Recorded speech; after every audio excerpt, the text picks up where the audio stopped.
When we think about an organisation that undertakes research, we tend to think in terms of universities or public research organisations, or the research and development, the R&D within a commercial company. We tend not immediately to think of technical consultancy, knowledge brokerage, market analytical or contract research organisations. Those organisations who all undertake research, but perhaps not in the conventional sense that we think of it. However, such research organisations, collectively known as soft research organisations, provide a variety of research services that are an essential part of any national research and innovation ecosystem. This video addresses why this is so. Firstly, though, what do we mean by consultancy, knowledge brokerage, market analytical and contract research services? These are all different types of technical service provision necessary to deliver independent and specialist expertise to identify, understand, and value potential innovative opportunities. And with regard to knowledge brokerage, the development for governments of enabling policies. A formal definition of a consultancy service might be the provision of by an individual or a company of independent, objective, expert technical or strategic advice for the purpose of solving problems, decision making, or implementation, usually in exchange for a professional fee. While some consultants exist purely to reinforce what you already know or tell you that which you want to hear, a good consultant can, through use of proprietary data sets and analytical tools combined with accumulated experience, deliver novel perspectives and insights to provide a cost-effective means for industry to address and solve specific time-bound problems or issues.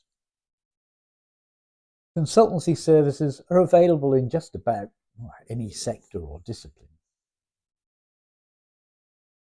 Contract research services, CROs, are businesses with the ability to access specialist proprietary assays and screens, field sites, populations or comparative data sets in order to undertake research and trials to provide an independent assessment of technologies, products, and processes.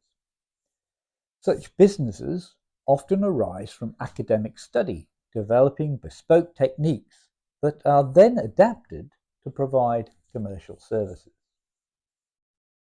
Both consultancy and university-derived CROs provide a means of enhancing technology transfer and bridging the gap between academics and industry, thereby providing a relatively simple segue for academics into commercial activities. Market and business intelligence involves the application of techniques to analyze economic, business, and market data to identify potential market gaps and opportunities for innovation. Importantly, through understanding and defining market needs, such analyses also enable the design and definition of specification required for products, services, and processes that can feed into the development of interdisciplinary research-driven solutions. Knowledge brokerage organizations are able to articulate evidence from multiple interdisciplinary sources, develop structures, relationships, and practices with different communities to provide independent, evidence-based interdisciplinary reports that can be used to advise governments and government policy. All of these soft organizations then have in common their ability to develop proprietary portfolio of knowledge and intellectual property, of generating spillovers through exploiting unrealized gaps and opportunities, or through client orphan projects providing additional service opportunities, licensing or creation of their own spin-offs. So why does any of this matter? All it appears to mean is that there may be an aspect of the innovation ecosystem was not readily apparent in the conventional arguments that are made about needing to concentrate and support clusters of conventional academic research excellence as a primary means of promoting centres of innovation and economic growth. Except in a study of the reasons behind the explosion of the life sciences in and around the UK city of Cambridge in the 1970s, known as the Cambridge phenomenon, which involved the clustering of around 1,000 entrepreneurial companies, David Connell and Jocelyn Probert concluded that rather than direct academic research output acting as the driver, it was instead the establishment of soft organization. It was these businesses that had been instrumental in driving this locally significant economic growth. Soft research organizations are important because of their three crucial roles in the development of an innovation capability. Firstly, as an initial means for academic entry and engagement into industry, providing a bridge for technology transfer. Secondly, the continued and subsequent development of capacity leading to the creation of university consultancy or CRO spin-offs.